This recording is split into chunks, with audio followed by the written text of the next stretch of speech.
Now, what should these rak'ahs look like? When you are reciting Quran at night, you recite the Quran out loud. You benefit from listening to it yourself.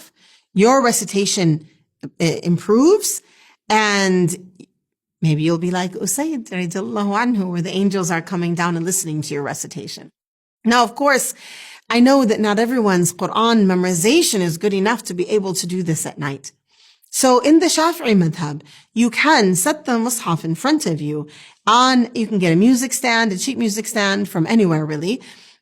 Go to your local shop, better than those big online stores, and buy one, put it in front of you. Then you can get a mushaf that is bound with a spiral bound mushaf that will lay flat, or anyone that's big enough, even a tablet on a stand like that. And then it's right in front of you. So you can pray a longer prayer. You can pray a whole page or 2 pages in that rak'ah, where you're slowly meditating and thinking about these verses, listening to the verses as they enter into your heart.